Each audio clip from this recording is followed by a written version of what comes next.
आत्मज्ञानतिमिरान्धस्य ज्ञानाञ्जनशलाकया चक्षुरुन्मिलितं येन तस्मै श्रीगुरवे नमः। श्रीचैतन्यमनोभीष्टं स्थापितं येन भूतले स्वयंरूपः कदा मह्यं ददाति स्वपदान्तिकम्। वन्देऽहं श्रीगुरो श्रीयुतपदकमलं श्रीगुरुन् वैष्णवांश्च। श्रीरूपं शक्रजातं सहगणरघुनाथान्वितं तं सजीवं साद्वैतं सावधूतं परिजनसहितं कृष्णचैतन्यदेवं श्रीराधा कृष्णपादान् सहगण ललिता श्रीविशाखान्वितांश्च।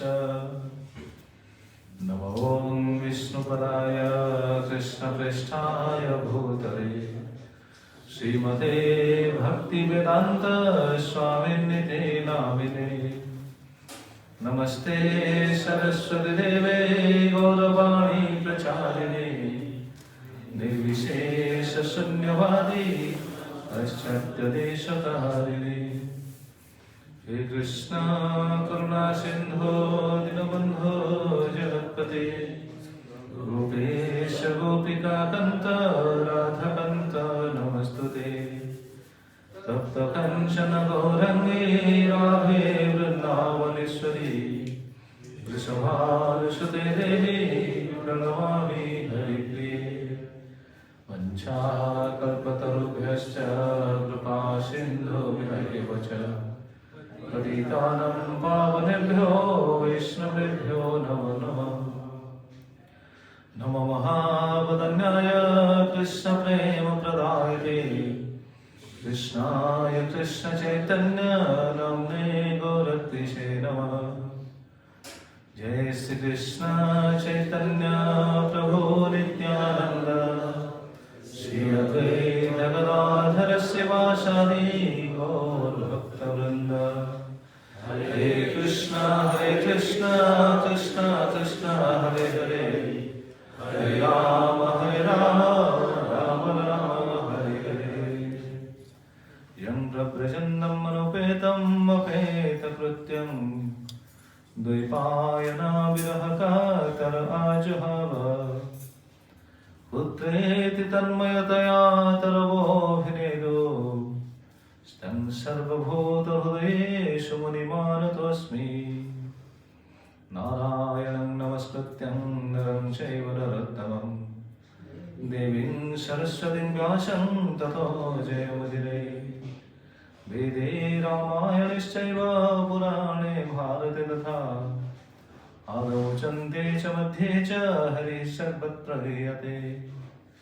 मूकं करोति वाचालं पङ्गुं लङ्घयते गिरिं यत्कृपास्तमहं वन्दे श्रीगुरुदिनतारिणे परमानन्दमाधव। ॐ नमो भगवते वासुदेवाय ॐ नमो भगवते वासुदेवाय ॐ नमो भगवते वासुदेवाय ॐ नमो भगवते वासुदेवाय ॐ नमो भगवते वासुदेवाय ॐ नमो भगवते वासुदेवाय। हरे कृष्ण। श्रीमद् भागवतम में से हम ये बहुत सुंदर प्रसंग सुन रहे हैं, नाम के महिमा के बारे में सुन रहे हैं, जो कि भगवान का बहुत अनन्य भक्त प्रेमी भक्त परीक्षित महाराज को सुखदेव गोस्वामी ये बात सुना रहे हैं। और किस लिए सुना रहे थे ये भी हम चर्चा कर चुके हैं। सुखदेव गोस्वामी को परीक्षित महाराज ने पूछ रहे थे कि व्यक्ति कैसे नरक को नहीं जाएगा, इसके बारे में वो जिज्ञासा कर रहे थे, क्योंकि उनके अंदर एक ऐसा महसूस हो रहा था कि जगतवासियों के लिए कैसा दया ये प्रकट हो रहा था। इसलिए वो चाह रहे थे जैसे कोई व्यक्ति नरक को नहीं जाए, कैसे न जा सके, इसका उपाय बताइए। तो इस उपाय को बतलाने के लिए सुखदेव गोस्वामी ने बहुत सुंदर सुंदर बात बता रहे थे, कल हम सुन रहे थे।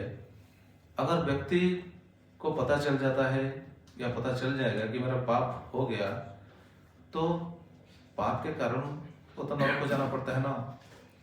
लेकिन अगर पाप होने के बाद उनको पता चल जाएगा तो पाप को मिटाने के लिए या फिर धुलाने के लिए क्या करना चाहिए? प्रायश्चित करना चाहिए। इसलिए प्रायश्चित कैसे करेंगे? इसलिए बता रहे थे कर्म के द्वारा प्रायश्चित करना चाहिए। लेकिन कर्म के द्वारा जो प्रायश्चित अगर कोई व्यक्ति करेगा भी, लेकिन वो फिर वो पाप दोहराएगा। प्रायश्चित करने के बाद भी वो फिर से वो दोबारा वो पाप ही करेगा, क्योंकि चित्त शुद्ध नहीं है। इसलिए वो कर्म के द्वारा प्रायश्चित करने का जो विधि सुखदेव गोस्वामी ने बताया, उसको परीक्षित महाराज कैसा समझ रहे थे? जैसे हस्ती स्नानवत, कुंजर शौचवत। हाथी जाकर नहाता है, फिर अपने शरीर के ऊपर गंदगी फिर फेंकता है। उसी तरह जो कर्म के द्वारा प्रायश्चित करने की कोशिश करेंगे, कर्म प्रायश्चित करने के बाद वो फिर वो पाप को दोहराएंगे। तो प्रायश्चित कैसे हुआ? तो ये बात को जब सुखदेव गोस्वामी ने सुने, वो ये बात को समर्थन करते हुए बोले, हाँ ठीक, तुम जो सोच रहे हो ये सही बात है। इसीलिए दूसरा प्रायश्चित करना चाहिए। कर्म प्रायश्चित में व्यक्ति का अत्यंतिक प्रायश्चित नहीं होगा। इसलिए दूसरा प्रायश्चित क्या है? ज्ञान प्रायश्चित। आत्मज्ञान स्तर पर अगर वो आ जाएगा तो अपने आप सभी पापों का प्रायश्चित हो जाएगा। लेकिन ज्ञान स्तर पर आना भी इतना आसान नहीं है। कल हम सुन रहे थे, ज्ञान स्तर पर आने के लिए क्या होना चाहिए? 9 अंग को पकड़ना चाहिए। तपसा, ब्रह्मचर्येण, समेन च, दमेन च, त्यागेन, सत्य, शौचभ्यं, यमेन, नियमेन च। ये सब अंग अगर वो साधन करेगा तो ज्ञान स्तर पर वो आएगा। लेकिन इतना आसान नहीं है। और भी 3 चीज बता रहे थे, धीरा, धर्मज्ञ, श्रद्धान्विता। ऐसे होकर, धीर होकर, धर्मज्ञ होकर और श्रद्धा से ये अंग को अगर वो जाजन करेगा तो धीरे धीरे धीरे धीरे आत्मज्ञान स्तर पर आएगा। लेकिन अगर किसी कारणवश वो साधन में थोड़ी भी कमी आ जाएगा तो फिर से उनका पाप शुरू हो जाएगा। मतलब फिर से जो पाप रास्ते पर चला जाएगा, फिर से उनका तो पाप हो गया ना। तो ये आत्यंतिक प्रायश्चित नहीं है।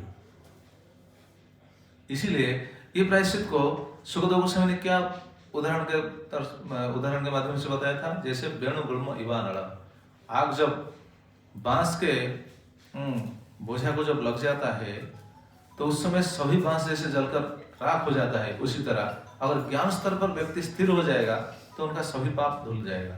लेकिन सुखदेव गोस्वामी का ये बात को सुनने के बाद भी परीक्षित महाराज के मन में ऐसा प्रश्न आ रहा था, ठीक है वो सभी बांस तो जलकर राख हो जाएगा, लेकिन जब दोबारा जब बारिश होगा तो क्या होगा? बारिश होने से तो फिर से तो वो जड़ से तो फिर उगेगा ना। तो ये प्रभाव जब तक रहेगा, ये जो 9 अंग हम सुन रहे थे, ये 9 अंग का प्रभाव जब तक रहेगा तब तक वो ज्ञान स्तर पर स्थिर हो पाएगा। लेकिन अगर कोई भी प्रभाव से अगर वो अपने आप को नीचे गिरा देगा, मतलब कोई साधन से अगर नीचे गिर जाएगा तो ज्ञान स्तर से भी वो नीचे आ जाएगा। इसलिए ज्ञान प्रायश्चित भी अत्यंतिक प्रायश्चित नहीं हो सकता है। परीक्षित के मन में ऐसा प्रश्न आ रहा था और परीक्षित के ये प्रश्न को समझ गए। सुखदेव गोस्वामी को पता चल गया कि परीक्षित के मन में ऐसा चल रहा है, कुछ चल रहा है। तो ये बात को सुखदेव गोस्वामी पकड़ लिए। हाँ, परीक्षित ये बात को लेकर वो उनके मन में ऐसा संशय आ रहा है कि ज्ञान प्रायश्चित अत्यंतिक प्रायश्चित नहीं है। इसीलिए लास्ट को बता रहे हैं कौन सा प्रायश्चित श्रेष्ठ प्रायश्चित है? भक्ति प्रायश्चित। भक्ति प्रायश्चित श्रेष्ठ प्रायश्चित है। इसलिए लास्ट को क्या बताएं? केचित केवलया भक्त्या वासुदेव परायण अघं धुन्नन्ति कश्नेन निहारम इव भास्कर।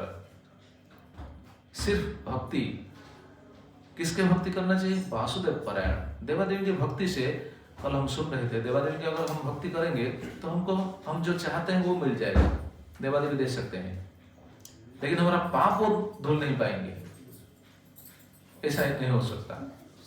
इसलिए वासुदेव परायण, अगर वासुदेव परायण व्यक्ति हो जाएगा तो उनका जितना भी पाप है सभी पाप धुल जाएगा। कैसे धुल जाएगा वो बता रहे थे, निहारम इव भास्कर। भक्ति योग में अगर कोई आ जाता है तो उनका सभी पाप धुल जाएगा। कैसे? जैसे सूरज उगने के बाद जितना भी कोहरा हो सकता है, सभी कोहरा जैसे बिल्कुल नष्ट हो जाता है, उसी तरह जितना भी पाप हमारा हो कोई दिक्कत नहीं, हमारा देखिए, जैसे हम चर्चा में ये बात भी चर्चा कर चुके हैं कि हमारा ज्ञान स्तर से या फिर अज्ञान स्तर से बहुत पाप हो गया है। आज प्रभु ये बात पूछ रहे थे भी, हमारा तो बहुत पाप हो गया है। हाँ, हो गया है, किसका पाप नहीं है? जगत को जो आया है उनका तो पाप है, किसी का पाप नहीं है? जरा बताइए। जैसे हम अगर चलने के समय अगर हमारा पैरों के नीचे अगर कुछ चींटियां अगर मर जाते हैं तो भी पाप हो जाता है ना। तो कौन ऐसा शुद्ध हो सकता है जगत में?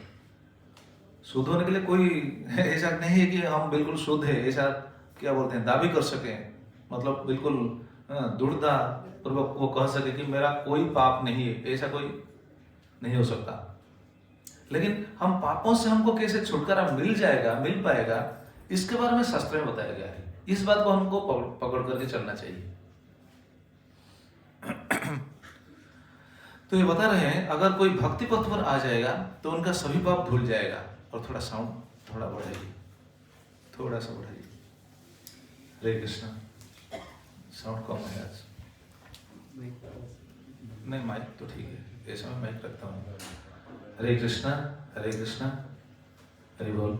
ठीक है, ठीक है।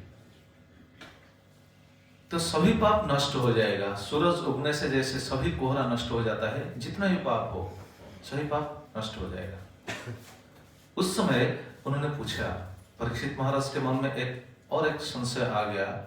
ठीक है, अगर भक्ति पथ में बिल्कुल आगे हम जाएंगे, शुद्ध भक्त बन जाएंगे, तभी पाप धुल सकता है। लेकिन अगर थोड़ा सा भक्ति करेंगे, क्या सभी पाप धुल जाएगा? नहीं नहीं करते हैं, मना करते हैं। इसलिए सुखदेव गोस्वामी बता रहे हैं, देखिए भक्ति का कैसा सिद्धांत है। इसलिए बता रहे हैं, स्वल्प भक्ति पुनाति ही। स्वल्प भक्ति, अगर कोई थोड़ा सा भक्ति करता है तो पुनाति ही, पवित्र हो जाएगा। मतलब सभी पाप से वो बच जाएगा, उनका सभी पाप नष्ट हो जाएगा। कैसे? वो एक बार बता रहे थे, सकृत मन कृष्ण पदारविंदयो निवेशित तत् गुणरागी जयरिह न ते जम पास भृतश्च तद्भटान स्वप्ने विपश्यन्ति तिन्न निष्कृता। वो स्वप्न में भी ये तीन चीज को नहीं देखेगा। अगर पाप है तो नरक को जाएगा, लेकिन अगर भक्ति प्रायश्चित कर दिया है तो स्वप्न विचिन्न निष्कृता, उनका मतलब स्वप्न में भी वो तीन चीज को नहीं देखेगा। उनका चिन्ह निष्कृता मतलब संपूर्ण प्रायश्चित हो जाएगा, सभी पापों से उनको छुटकारा मिल जाएगा। अगर वो भक्ति करता है, भगवान का नाम करता है। ये नाम की महिमा के बारे में तो बताएंगे। तो देखिए नाम का कितना प्रभाव है, कितना शक्ति है, कितना पावर है। देखने के लिए बस छोटा नाम लिए, अरे नाम करने से ऐसा हो जाता है, इसके बारे में तो बताएंगे, हम सुनेंगे, अब सुनेंगे। ये नाम करने से कैसा सब पापों से हमको छुटकारा मिल जाता है। तो जब वो ये बात बताए, नरक को जाना तो दूर की बात है, वो तीन चीज को स्वप्नों में भी नहीं देखेगा। क्या क्या? एक है यमराज, दूसरा है यमदूत, तीसरा है यम के पास। ये तीन को स्वप्नों में भी वो नहीं देखेगा। जब ये बात बता रहे थे, उस समय परीक्षित के मन में ऐसा एक प्रश्न आ गया, अच्छा ऐसा कोई है? तो अभी बता रहे हैं, अत्रं च उदाहरन्ति इतिहासं पुरातनम दूतानां जम विस्मयो संवादस्थं निबोधमे। अत्रं च उदाहरन्ति मतलब इस बात को मैं बता रहा हूँ, एक उदाहरण के तौर पर बता रहा हूँ। क्या? अगर कोई भगवान का नाम लेता है तो उनका पाप कैसे सब पाप धुल जाता है। ये एक सच्ची घटना है। इतिहासम पुरातनम, एक पुरातन इतिहास है। इतिहास का मतलब कल हम सुन रहे थे, इतिहास का मतलब ऐसे निश्चित रूप से हुआ था। ये सच्ची घटना है, पुरातन इतिहास। ये पुरातन इतिहास उनको कहां से पता चला? सुखदेव गोस्वामी वो ये लास्ट को बताएंगे। ये कथा बिल्कुल जब खत्म होगा उस समय लास्ट को बताएंगे। ये पुरातन इतिहास में वहीं से सुना था। तो अभी बताएंगे। अच्छा, सुखदेव गोस्वामी को परीक्षित महाराज का पहला प्रश्न अभी क्या हो सकता है कि यमदूत और विष्णुदूत कैसे भेंट हुए? क्योंकि वो बताए ना, दूतानन संवाद उन दोनों दूतों के बीच जो संवाद हुआ था, जो वार्तालाप हुआ था, इसके बारे में मैं बताऊंगा। इससे आपको पता चल जाएगा कि नाम का शक्ति कितना है, नाम का पावर कितना है, नाम से कैसे सभी पाप धुल जाता है। अभी शुरू कर रहे हैं, अभी शुरू हो गया अजामिल चरित्र। अजामिल कहाँ गए थे पता है किसको? जो भागवत पढ़ चुके हैं उनको तो शायद मालूम होगा। अजामिल कहाँ के थे? बहरीन के थे और सऊदी। कन्या कुछ मतलब कहाँ? अच्छा, तो भागवत आप सब पढ़ चुके हैं शायद। ठीक है, पढ़ना चाहिए, पढ़ना चाहिए। लेकिन ये बात हम इसलिए हमको पढ़ना चाहिए। पढ़ने से क्या पता चलेगा? पढ़ने से ये सही बात है, मैं हाथ जोड़कर बोल रहा हूँ, कोई ऐसा गलत नहीं समझिएगा। ये सही बात में अगर ये प्रसंग हम पढ़ेंगे, भागवतम को हम पढ़ेंगे, शास्त्र को पढ़ेंगे, तो अपने आप में हम एक अजामिल को देखेंगे, है कि नहीं? अजामिल दूसरा कोई नहीं है, मतलब है, शास्त्र में तो है, ऐसा वर्णन है, हम सुनेंगे कहाँ था। लेकिन उनका जो क्रिया था, उनका जो कार्यकलाप जो था, वो जो कर रहे थे, मतलब हमारा भी ऐसा कुछ ना कुछ तो गलती है ना, कुछ ना कुछ तो दोष है ना। मतलब अपने आप में हम एक दोषी को देखेंगे, एक पापी को देखेंगे, और हमको शास्त्रों से ये पता चल जाएगा कि हम कैसे शुद्ध हो पाए, कैसे शुद्ध हो सके। ये बात हमको पता चलेगा। इसलिए तो शास्त्र पढ़ना चाहिए, इसलिए तो साधु संग करना चाहिए। शास्त्र पढ़ते हैं हम ज्ञान अर्जन करने के लिए नहीं। बहुत लोग शास्त्र पढ़ते हैं ज्ञान अर्जन करने के लिए, नहीं नहीं नहीं। हम शास्त्र पढ़ते हैं अपने आप को सुधारने के लिए, बस। बहुत लोग का ऐसा मन में आ रहा है, बहुत लोग ऐसा पूछ रहे हैं, प्रभु जी हम शास्त्र पढ़ते हैं, हमारा कुछ याद नहीं रहता है कि नहीं? हाँ, हम पढ़ते हैं, हम बहुत कुछ पढ़ते हैं, लेकिन हमारा कुछ याद नहीं रहता है। नहीं, याद रहना या नहीं रहना ये हमारा काम नहीं है। ये किसका काम है? ये भगवान का काम है। भगवान स्वयं बताए हैं ना, गीता में बताया है ना, मतो स्मृति ज्ञानम अवगहनं च, मेरे से स्मरण शक्ति आता है, मैं ही विस्मरण कर देता हूँ। किसको कितना स्मरण शक्ति है, होगा और होना चाहिए, ये सब उनके हाथ में है। स्मरण शक्ति मतलब क्या है? मतलब इस शास्त्रों का सिद्धांत को पकड़ने के लिए, जैसे आज हम जब रास्ते में आ रहे थे, वो बात भी चर्चा हो रहा था। जैसे हम देखते हैं बहुत स्टूडेंट बहुत उनकी एकेडमिकल स्टडीज से बहुत आगे चल जाते हैं। कैसे चले जाते हैं? वही इंस्टीट्यूट से बहुत सारा स्टूडेंट तो निकले हैं ना, लेकिन सभी का मेरिट क्या सेम होता है क्या? नहीं, कोई बहुत आगे होता है, कोई बहुत पीछे होता है। कैसे होता है? उनके स्मरण शक्ति के ऊपर ये निर्भर करता है। तो किसका कितना स्मरण शक्ति होगा ये हमारे पास है क्या? क्या हमको कुछ खिलाने से उनका स्मरण शक्ति ज्यादा हो जाएगा, या कुछ उनके अंदर कुछ डाल सकते हैं? यहाँ हम डाल सकते हैं, मोबाइल में डाल सकते हैं, ठीक है, हाँ, 64 GB memory, 64 GB memory chips के जगह हम 124 डाल सकते हैं, या फिर 512 ऐसा कुछ डाल सकते हैं। इधर क्या डालेंगे बताइए? इधर क्या डालेंगे? कौन सा चिप्स डालेंगे इधर? हाँ, नहीं, नाम तो डालेंगे, तो साधन है। ये क्या हो गया? क्या कैसे डालेंगे? तो कट गया। हरि बोल, हरे कृष्ण, हरे कृष्ण, हरि बोल, हरे कृष्ण, हरि बोल। इधर तो ठीक है। हरि बोल, हरे कृष्ण। तो देखिए, ये इसके बारे में अब हम चर्चा कर रहे हैं ना। मतलब हमारा ठीक है, वो तो सुनाई देगा शायद, पीछे जो बैठे हैं उनको भी सुनाई देगा। तो हमारा मेमोरी ऐसा है, कभी आएगा कभी जाएगा, कभी आएगा कभी जाएगा। देखिए, हमारा मेमोरी ऐसा है। ये सही बात है, ये सही बात है। तो देखिए, ये कहने का तात्पर्य ये है, क्या कौन सी बात में ये हम बोल रहे थे?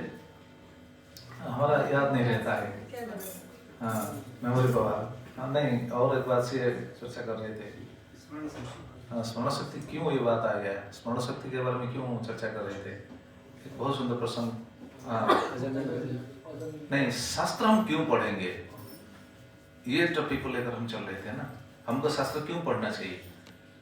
पढ़ना चाहिए अपने आप को सुधारने के लिए, क्योंकि शास्त्र में से हमको बहुत सारा चीज पता चलेगा कि हमको मतलब हमारा जीवन को हम कैसे आगे चलाएं, संसार में हम कैसे आगे बढ़े। ये हम अपने दिमाग के बल पर चलते हैं, लेकिन हम अपने जीवन को कैसे सुधारेंगे ये हमको कौन बताएगा? ये शास्त्र बताएगा ना। इसलिए हम शास्त्र पढ़ते हैं अपने आप को सुधारने के लिए, ज्ञान अर्जन करने के लिए नहीं। तो ऐसा वो बताते हैं कि हाँ, ये इसके बारे में चल पता चला, याद आ गया, चर्चा हो रहा था। अजामिल कहाँ गए थे? अजामिल कहाँ गए थे? क्या हो गया साउंड ऐसा? हाँ ठीक, हरी बोल। अच्छा बिल्कुल मेमोरी फेल। हरी बोल, हरे कृष्णा, हरी बोल, हरे कृष्णा। इधर है या उधर है? हरि बोल, हरे कृष्णा, हरे कृष्णा, हरि बोल, हरे कृष्णा कृष्णा कृष्णा हरे हरे, हरे राम राम राम हरे हरे। तो अभी सुखदेव गोस्वामी बता रहे हैं ये अजामिल कहाँ के थे और कैसे थे, किस स्कूल में उनका जन्म हुआ था, उनका कैसा जीवन चल रहा था, और कैसे यमदूत और विष्णुदूत का साक्षात हुआ, वही बताएंगे। अजामिल कहाँ के थे? देखिए क्या कैसे सुंदर बताते हैं। कन्यकुब्जे द्विजकश्चित् दासीपति अजामिल नाम्ना नष्ट सदाचारो दस्य संसर्ग दोषिता। होता है कन्यकुब्ज द्विजकश्चित्, कन्यकुब्ज शहर में वो अजामिल रहते थे। कन्यकुब्ज मतलब संस्कृत में जिसको कहा जाता है कनौज, कनौज शहर बहुत पवित्र शहर है। क्यों पता है? क्योंकि इस शहर का दोनों तरफ गंगा बहता है। मतलब उस शहर में जो रहते हैं उनको गंगा स्नान करने का बहुत सुंदर अवसर मिलता है। अजामिल ऐसे थे, रोज गंगा में नहाना कितना सौभाग्य की बात है। हम गंगा में रोज नहा सकते हैं? नहा सकते हैं? कौन कौन नहा सकते हैं? कोई नहा सकता है। कैसे जाएंगे गंगा? हरिद्वार जाएंगे? हमारे गुरु महाराज ने तो बोला है कि 3 बार गंगे गंगे बोल के नहाओ तो भी। ये तो मैं बोलने के लिए जा रहा हूँ। सिर्फ गंगा नहीं, हम सभी नदी, सभी पवित्र नदी से नहा सकते हैं रोज। इसलिए स्नान करने समय क्या करना चाहिए? गंगे च यमुने गोदावरी सरस्वती नर्मदे सिंधु कावेरी जलेस्मिन् सन्निधिं, ये मंत्र बोलते हुए स्नान करना चाहिए। बहुत सारा हमको जीवन में हर कदम पर हमको कैसे चलना चाहिए, कैसे जीवन का सब कुछ हमको मतलब कैसे करना चाहिए, ये सब ज्ञान मिलता है शास्त्रों से। अगर हम चाहेंगे अपने जीवन को शुद्ध बनाने के लिए तो बहुत सारा शिक्षा है, बहुत सुंदर शिक्षा है। अगर हम कुछ स्वीकार नहीं करेंगे तो ये तो हमारा मन का ये तो गलत विचार है ना। लेकिन हमको शुद्ध बनाने के लिए शास्त्र में बहुत सारी शिक्षा दिया गया है। तो अजामिल कहाँ गए थे?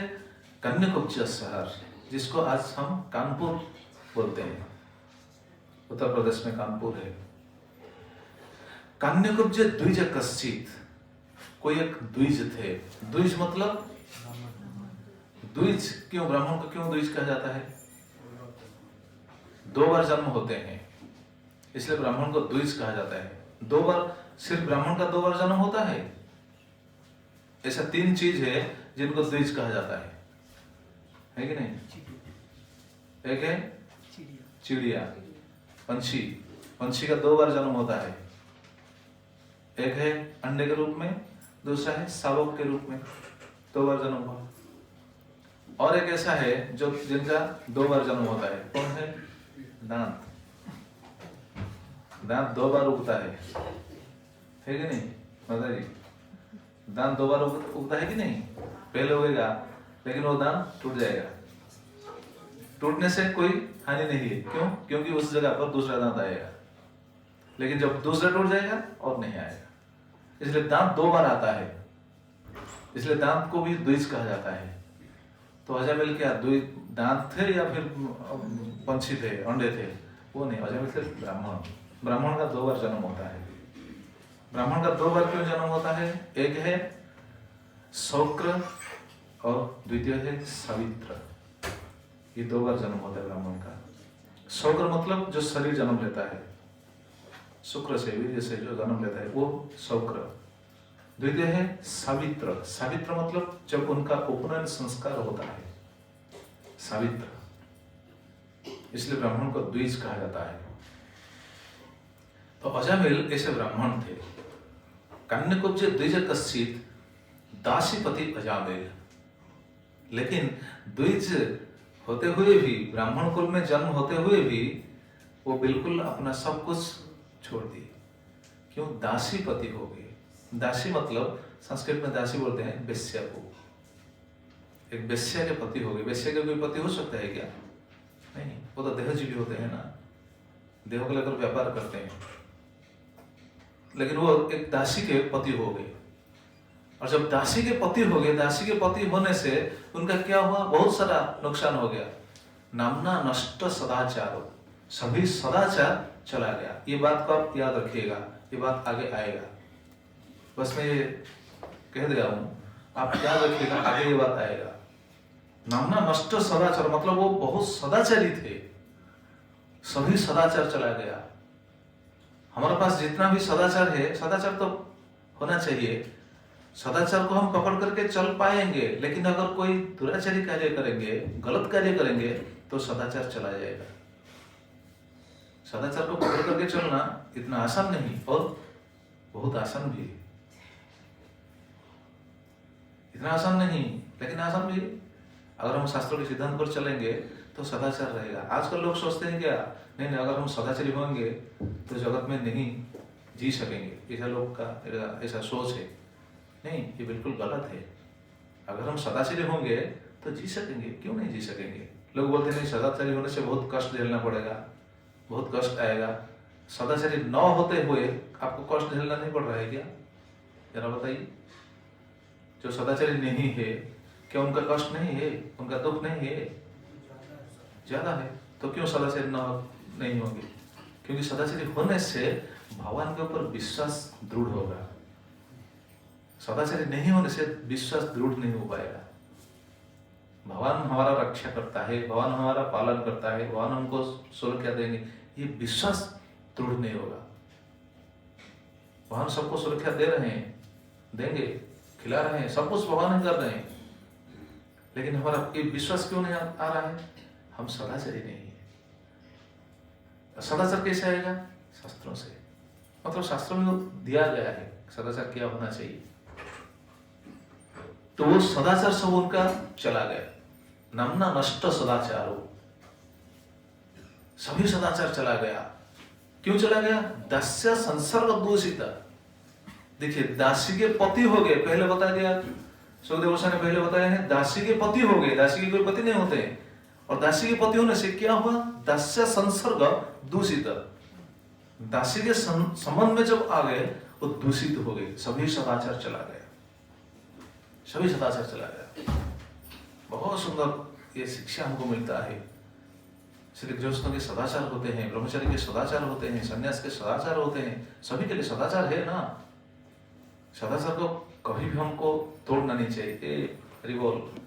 पैर को ठाकुर के सामने, पैर को ठाकुर के तरफ ऐसा रखना नहीं चाहिए। ये भी सदाचार है। क्षमा कीजिएगा, लेकिन ये हमको मालूम होना चाहिए। मंदिर में हम जो बैठते हैं, ठाकुर के सामने जब बैठते हैं, कैसे बैठना चाहिए, मंदिर में कैसा वार्तालाप करना चाहिए, ये सब है। कैसे नहाना चाहिए, कैसे भोजन करना चाहिए, कैसे बोलना चाहिए, कैसे बैठना चाहिए, कैसे चलना चाहिए, ये सभी सदाचार है। हमको पता होना चाहिए। हमको तो पता नहीं, धीरे धीरे धीरे धीरे पता चलेगा। जब हम शास्त्र पढ़ेंगे या फिर सुनेंगे या फिर साधु संग करेंगे, धीरे धीरे धीरे धीरे पता चलेगा। तो उनका सभी सदाचार चला गया। अच्छा, सदाचार तो चला गया, वो कैसे मतलब उनका जीवन निर्वाह वो कैसे कर रहे थे, अभी बताएंगे। बंदी अख्ये कैतवैश्चर्यै गहितावृतिमस्थित बिभ्रत कुटुंबम असुचि जातयामास देहिना। देखिए, वो जीवन निर्वाह कर रहे थे बिल्कुल गलत रास्ते को पकड़ करके, गलत चीज को पकड़ करके, गलत माध्यम से, गलत तरीके से। क्या क्या देखिए कितना सुंदर बता रहे हैं सुखदेव से। मतलब वो इतना असदाचारी हो गए, सदाचार सब चला गया, वो ऐसा कार्य करने लगे। अपने कुटुंब को कैसा पालन कर रहे थे, 4 उपाय से। पहला बता रहे हैं बंदी। बंदी मतलब किसी को बांध करके उनसे लूट करना, बंदी। जैसे दशरथ नगर क्या करते थे, बांध करके उनसे लूट रहे थे। बंदी ये बिल्कुल गलत है। ये होना नहीं चाहिए। आजकल तो ऐसा होता है। देखिए, दशरथ नगर ये अजामिल वो रस्सी लेकर बांध रहा था, किसी को बांध कर उनसे लूट कर ले रहा था। आजकल भी ऐसे बंदी होते हैं, बंदी लोग करते हैं, नहीं करते हैं। आप अगर किसी, मैं बोल रहा हूँ, ये सबको मालूम है। अगर हम किसी ऑफिस को जाएंगे, आज हमारा चर्चा हो रहा था, और किसी ऑफिस को जाएंगे, ऑफिस के कार्य करने के लिए, कुछ हासिल करने के लिए, वो हमको कागज और पेन में ऐसे बांध देंगे, अगर रिश्वत नहीं देंगे तो काम नहीं हो पाएगा। होता है कि नहीं? तो वो हमको बंदी करते हैं कि नहीं? कैसे बंदी करते हैं? रस्सी नहीं पकड़ना पड़ता है, कागज और कलम में हम ऐसा बांध देते हैं, देना ही पड़ेगा। ये सही है या गलत है, जरा सोचिए। बिल्कुल गलत है। इसे क्या होगा मालूम है? हम बहुत कमा सकते हैं, नो डाउट कमा सकते हैं, लेकिन इसका प्रभाव चित्त के ऊपर आएगा, हमारा चित्त दूषित होगा। ये सही है। बंदी। दूसरा है अक्षय। अक्षय मतलब द्यूत क्रीड़ा, द्यूत, जुआ खेलना, लॉटरी, ये सब खेलना, ये सब द्यूत है। अजामिल ऐसा कर रहे थे, द्यूत। लोग जुआ खेलते हैं, ताश, उड़ीसा में ऐसा होता है, भारत में है, जुआ खेलते हैं, ताश खेलते हैं, पसा खेलते हैं, ये सब जुआ है। लॉटरी लोग सोचते हैं अगर हम लॉटरी खरीदेंगे तो कम समय में बहुत हमको मिल जाएगा। ये जुआ है, ये पाप है। मैं नहीं कह रहा हूँ, ये शास्त्र में है, भागवतम में है। ये अजामिल ऐसा कर रहे थे। भागवतम प्रथम स्कंद आप देखिए, प्रथम स्कंद में ऐसा बताया गया है, यहाँ कली रहता है, ये दोष का स्थान है, ये पाप का कार्य है। अजामिल ऐसा कर रहे थे। बंदी, अक्षय, द्यूत क्रीड़ा। और तीसरा है कैतवी। कैतव, कैतव मतलब ठगना, किसको ठगना। आजकल लोग सब धूर्त है ना। सब ठगने के लिए उनका दिमाग में बहुत सारा बुद्धि आ जाता है, कैसे हम ठगे, है कि नहीं? मार्केटिंग में ज्यादा होता है। मार्केटिंग में ज्यादा होता है, सभी जगह पे होता है। किधर नहीं होता है जरा बताइए, किधर नहीं होता है? सभी लोग चाहते हैं हम दूसरों को ठग दें। कैसे ठगेंगे, इसके लिए दिमाग में वो चलता है, कुछ ना कुछ अंदर चलता है, कैसे ठगेंगे। इसलिए भक्ति सिद्धांत सरस्वती ठाकुर प्रभुपाद महाराज कहा करते थे रोज, ये जगत क्या है? ये ठग और ठगामी का योग है। ठग, ठगामी मतलब जो ठगते हैं उनको ठग बोलते हैं, और जो ठग जाते हैं वो ठग जाते हैं। ये ठग ठगामी का योग है, ऐसा बोलते हैं भक्ति सिद्धांत सरस्वती ठाकुर। ये सही बात है। देखिए आजकल ऐसा होता है कि नहीं, बच्चे भी अपने पिता माता को ठग लेते हैं, है कि नहीं? वो झूठ बोलते हैं, आप उनको बताएंगे पढ़ना चाहिए। हाँ, वो पिताजी को बोलते हाँ हाँ मैं पढ़ूंगा, माँ को बोलते हाँ पढ़ूंगा। जब पिता माता दूसरे रूम को चले जाते हैं, बस टीवी देखते हैं, मोबाइल देखते हैं। वो ठगते हैं कि नहीं? क्या उनसे कल्याण होगा? ऐसे कल्याण होगा? हो सकता है नहीं। क्योंकि जो ठगता है, देखिए उनका चित्त धीरे धीरे कलुषित होगा। तो चित्त दूषित होकर जाएगा आगे आगे। जैसे भक्ति सिद्धांत सरस्वती ठाकुर एक सुंदर बात बताते हैं, ये सुनेगा तो आपको बहुत सुंदर पता चल जाएगा जगत का स्थिति कैसा है। एक आदमी ट्रेन में जा रहा था, इधर तो ट्रेन नहीं है, ट्रेन में एक आदमी जा रहा था, वो एक नंबर का ठग है। देखिए उनका मन में कैसा विचार आ रहा था, क्या सोच रहा था। वो ट्रेन में बैठते हुए ट्रेन में जा रहा था, ट्रेन में जाकर एक स्टेशन पर रुक गया। स्टेशन में तो रहता है, जब रुक गया वो आदमी बैठा रहा। जब ट्रेन छोड़ने का समय आ गया, उनको तो पता चल जाता है ना ट्रेन कभी कितने समय तक रहता है, फिर कितने समय के बाद छोड़ता है। उनको जब पता चला, उसी समय वो ट्रेन से उतरा और जाकर एक बुक स्टॉल होता है ना स्टेशन में, बुक स्टॉल पर जाकर बोला, भाई मुझे एक पेपर दे दो। पेपर दे दो ऐसा बोलकर वो पेपर लाकर चला आया और उनको एक 2 रुपया दे दिया। उसमें पेपर का रेट 2 रुपया था, 2 रुपया दे दिया, देकर चला आया। मन में उनका बहुत आनंद है। क्यों पता है? वो जो 2 रुपया उनको दिया था, वो 2 रुपया फुल नहीं था, हाफ था, मतलब आधा नहीं था उसका।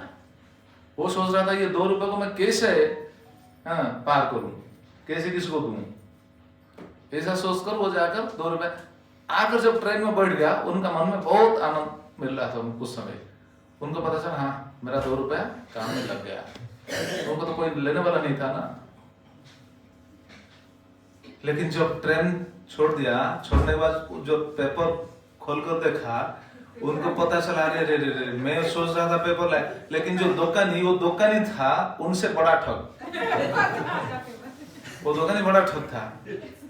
कैसे मालूम? देखिए दुकानी सोच रहा था क्या है, दुकान देखिए ये दोनों आपस में कैसे ठगते हैं। दुकानी दुकान में बैठते हुए वो सोच रहा है, ठीक है ये लोग इतना देर तक बैठा रहा और लास्ट में आकर पेपर मांग रहा है ना, मैं इसको जो भी पेपर दूं ये जरूर लेकर जाएगा। अभी नहीं देखेगा क्योंकि ट्रेन छोड़ने वाला है, और पेपर देखेगा तो ट्रेन छूट जाएगा। इसलिए उन्होंने क्या किया था, 2-3 दिन का पिछला पुराना पेपर उनको पकड़ा दिया था। अच्छा, दुकानी क्या सोच रहा था? वो सोच रहा था मैं उनको ठग दिया, लेकिन बाद में जब वो खुलकर देखा 2 रुपया का, उनको भी पता चला, अरे मैं सोच रहा हूँ उनको मैं ठग दिया, लेकिन वो तो मुझे ठगकर चला गया। वो तो 2 रुपया का आधा नहीं है, वो मुझे ऐसा दिया है। वो ट्रेन में बैठकर वो भी सोच रहा था, अरे मैं सोच रहा हूँ मैं उनको ठग दिया, वो भी मुझे ठग दिया। तो ये जगत में ऐसा चल रहा है। मतलब सभी सोचते हैं मैं दूसरों को ठग करके बस अपने जीवन को सुधार लूंगा। कंटिन्यू चल रहा है, ऐसा कंटिन्यू चलता है, ये चेंज जैसा, चेंजिंग नहीं है। हाँ, लेकिन ये बिल्कुल गलत है, ऐसा होना नहीं चाहिए, पाप है ये। कहते भाई हम जैसे कार्य करते हैं ना, उसका फल हमको ही भोगना पड़ेगा ना। तो बंदी अखे कहते भाई। और चौथा है चर्ची, चोरी। चोरी भी किया करते थे अजामिल। ये 4 कार्य है। ये 4 कार्य कैसे हैं?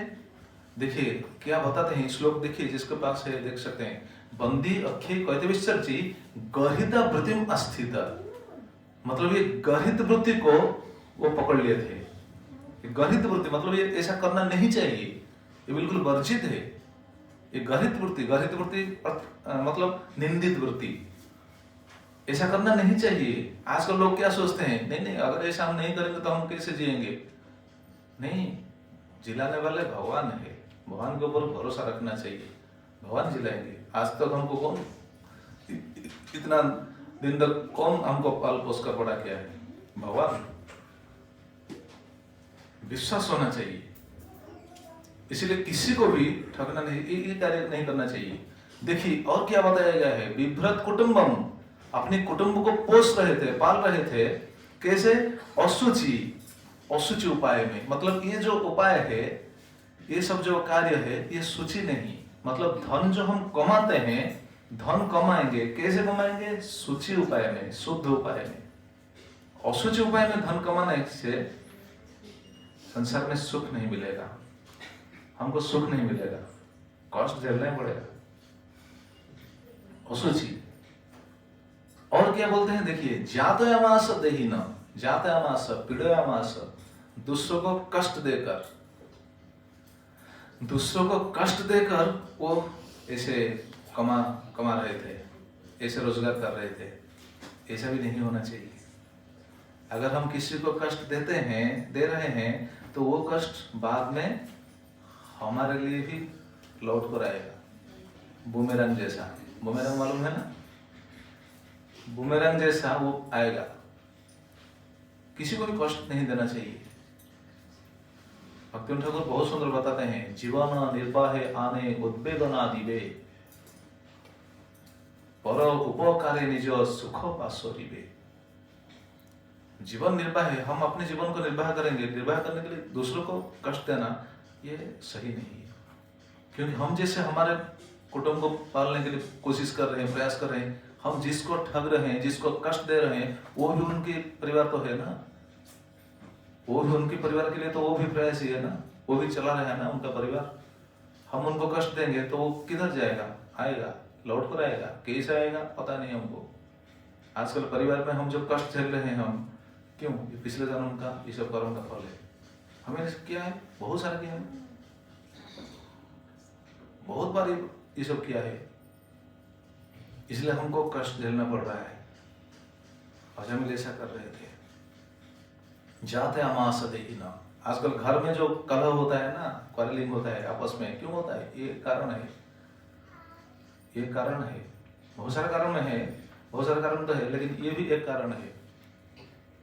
इसलिए कहा जाता है, जैसा खाए अन्न तैसा होए मन। हम अगर सही तरीके से रोजगार करते हैं तो वो अन्न जो भोजन करते हैं चित्त शुद्ध होगा। अगर गलत उपाय से हम धन कमाते हैं, वो अन्न जब भोजन करेंगे ना, वो उसी का प्रभाव में हम प्रभावित होंगे। इसलिए सही मतलब देखिए, ये बात बताया गया है, हम धन कमाते हैं, परिवार को पोषण करते हैं, लेकिन सही ढंग से करना चाहिए, शास्त्रों का सिद्धांत को पालन करते हुए करना चाहिए, नहीं तो गलत हो जाएगा। तो अजमिल ऐसा कर रहे थे। बंदी अक्षी कैद विसर्जी गहितम प्रतिमा स्थित विभ्रत कुटुंबम असुचि जाते आमास देहिना। अच्छा, कितने दिन तक ऐसा कर रहे थे वही बताएंगे। एवं निवसतः तस्य लालयानस्य तत्सुतान् कालोत्यागत महान राजन अष्टाशीत्यायुषः समान।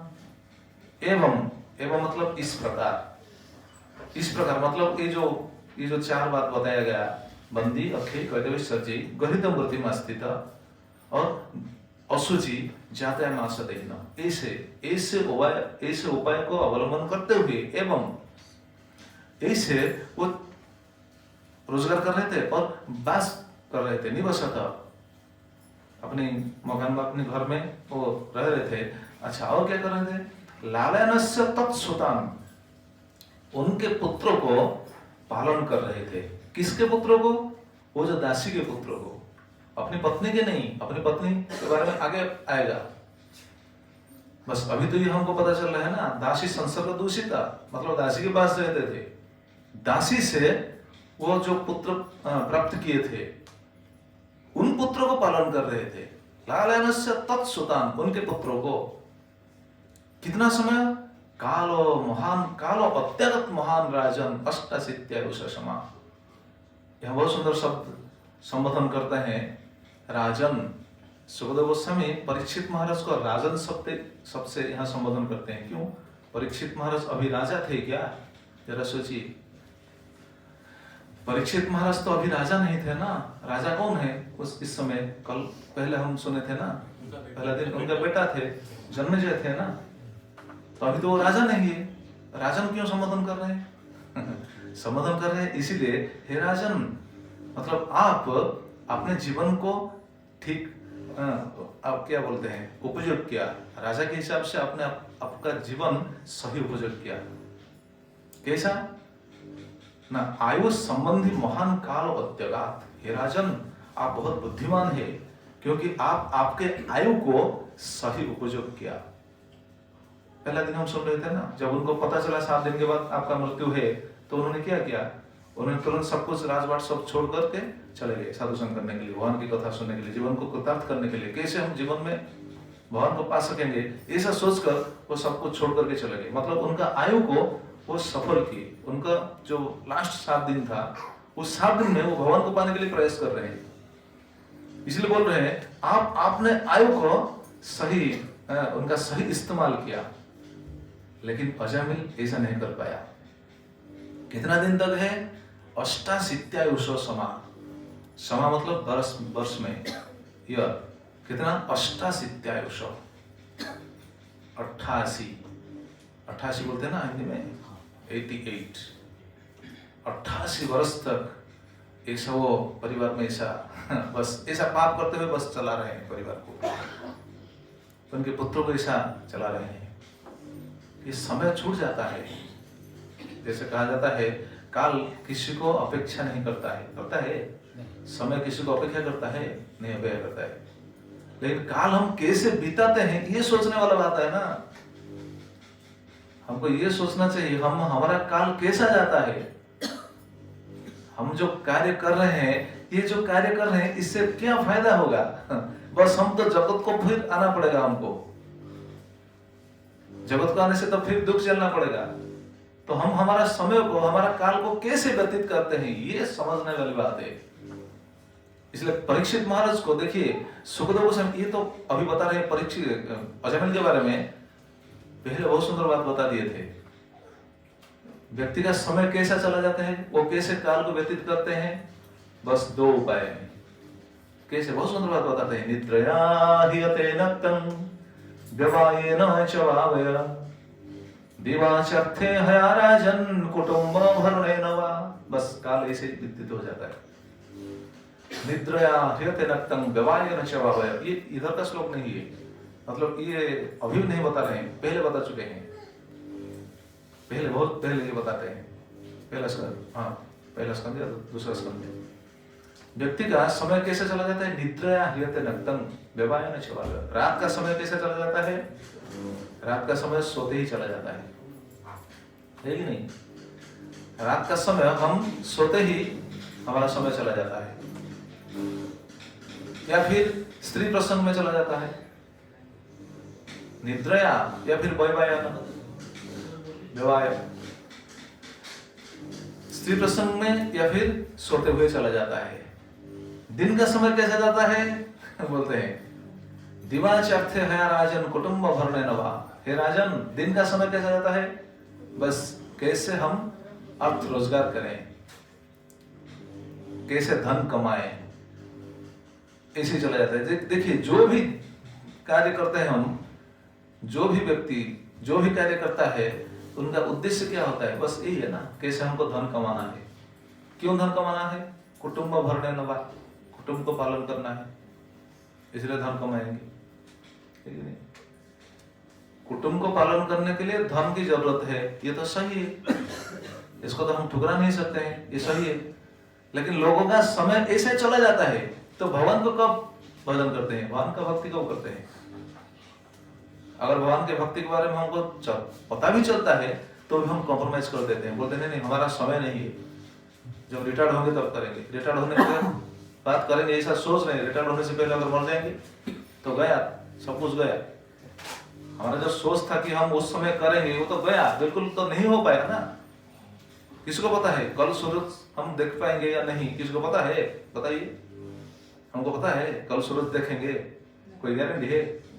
कुछ गारंटी नहीं कुछ भी गारंटी नहीं है। इसलिए तो शास्त्र में बताया है आयु हरते वैपुंसन उद्यम अस्तंच जन्नसो तस्य त्यजत्क्षणनित उत्तम श्लोक वर्तया।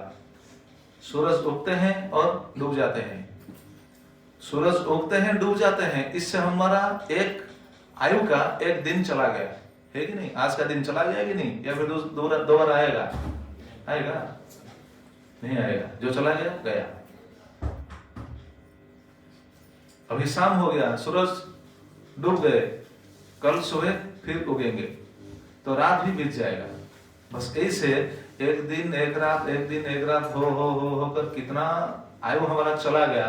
देखिए, सोचिए, जितना आयु हमारा चला गया वो उतने समय में हमने क्या किया? बस यही किया, और क्या? निद्रया ह्रियते नक्तं व्यवायेन च वावय। बस रात को सोते हुए बिता दिया, दिन को धन कमाते हुए बिता दिया, है कि नहीं? जरा बताइए, सच की नहीं? तो जीवन का क्या यही लाभ है? ये सफल है? हम बोलेंगे हमारा जीवन सफल हो गया? नहीं। इसका मतलब नहीं हम सब काम छोड़ देंगे, नहीं, सब करेंगे, लेकिन भक्ति भी करना चाहिए, तब जीवन सफल होगा।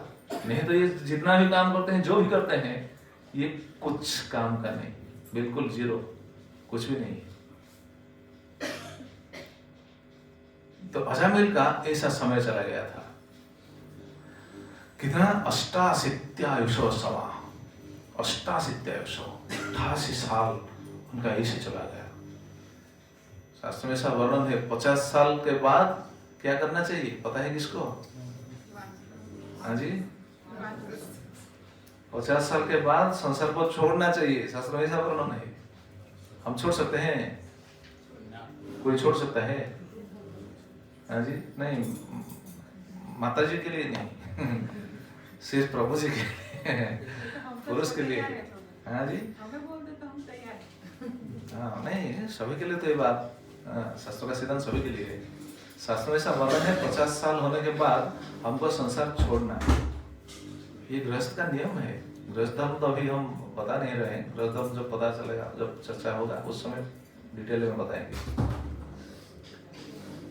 तो देखिए, ये 88 साल तक संसार के कार्यों में बस डूबता रहा। अच्छा, कितने पुत्र थे अजामिल के? 10 पुत्र थे, अभी बताएंगे। तस्य प्रवयसः पुत्रा दशते सन्तु जवम बालो नारायण नम्नो पितृश्च दैत्यभृशम्। कितने सुंदर बात बताते हैं। तस्य प्रवयसः पुत्र, पुत्रा, पुत्र नहीं, पुत्रा मतलब वो बहुवचन में बोलते हैं, बहुत सारे पुत्र थे। कितने? 10 पुत्र थे अजामिल के। और 10 पुत्रों में से जो अवम मतलब कनिष्ठ पुत्र, छोटा लड़का बोलते हैं ना, छोटा लड़का, उनका नाम क्या था? नारायण, बाल नारायण नमनो, उनका नाम था नारायण। नारायण, और ये नारायण कैसे थे? पितृश्च दैत्यभृशम्, पितृश्च पिता माता दोनों के अत्यंत प्रिय थे। घर में ऐसा देखा जाता है ना, छोटे लड़के को सभी प्यार करते हैं छोटे बच्चे को सभी प्यार करते हैं, वो लड़का हो या फिर लड़की हो। जो उम्र में सबसे छोटा है, कनिष्ठ है, उनको सभी प्यार करते हैं, है कि नहीं? बड़ा को इतना नहीं प्यार करते हैं। आप करते हैं? नहीं, करना चाहिए, करते हैं, समस्त सब लोग करते हैं, लेकिन ज्यादा प्यार चला जाता है छोटे के प्रति तो उनका भी ऐसा स्थिति था। पितृश्च दैत्यभृशम्, अत्यंत स्नेह, अत्यंत प्रिय वो नारायण था। नारायण कैसा, उनका नाम कैसा? नारायण। दूसरा जितने पुत्र थे उनका तो नाम तो बताया नहीं गया। ये कनिष्ठ पुत्र का नाम था नारायण। नारायण नाम कौन दिया था?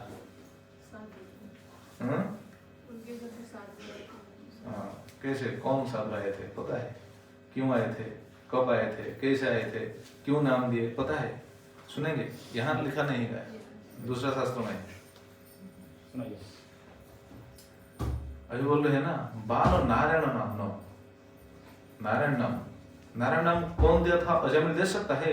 जो इतना पापी है, इतना क्या बोलते हैं, बिल्कुल उनका सभी सदाचार चला गया था, वो गलत काम को पकड़ करके चल रहे थे, उनका ऐसे सोच में आ सकता है कि मैं मेरे बेटे को नाम नारायण रखूं?